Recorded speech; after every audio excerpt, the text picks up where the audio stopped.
Make a date with Reverend Dr. Ebenezer Markwei at 6 a.m. from Monday to Saturday on Graphic Online via Facebook and YouTube as he expounds on matters of faith. Graphic Online, truth and accuracy every day.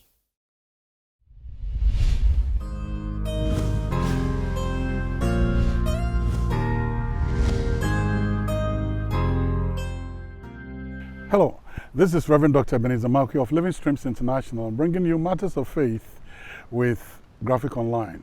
And we're here courtesy of La Beach Hotel, and we are so grateful to them. But this morning I'd like to touch on a topic.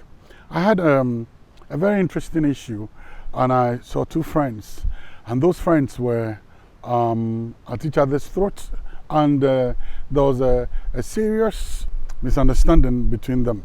And in the course of the misunderstanding, one of them said, you know, we agree, but you know, but the misunderstanding was there, even though they were talking about agreement. And obviously, by the presence of the misunderstanding, that it means there was a disagreement.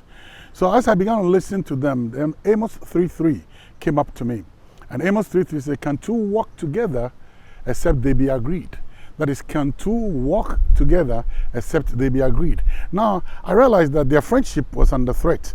And from what they were saying and where they were going with their arguments, if nothing happens, we're going to have a problem and they're going to go their separate ways. Just like Paul and Barnabas had a sharp disagreement. The Bible says there was a sharp contention between Paul and Barnabas in Acts of Apostles, and they went their separate ways. Here's the reality. And as I was listening to them, three things came up to me. Number one, these people were talking about agreement, but first of all, in their mind, they were not agreed. So agreement, first of all, it's a mental decision that we make. I agree with you in my mind, and I just don't agree with you with my mind. That is what you're saying. I agree with it mentally. I cannot say yes, yes, yes with my mouth, and then with my mind, there's no agreement with it. The yes starts from my mind. I agree with you from my mind. And then the second thing too, when it is in our minds, then it's also verbalized. Agreements are verbalized. I agree with you. An agreement, a verbalized agreement is an assurance to the other partner that I'm standing with you. I agree with what you're saying. So in case of emergency or any other thing, I'm going to stand by you and I'm going to agree and go and tell everybody I agreed with this. So it is not just a mental exercise, it is also an oral exercise by verbalizing.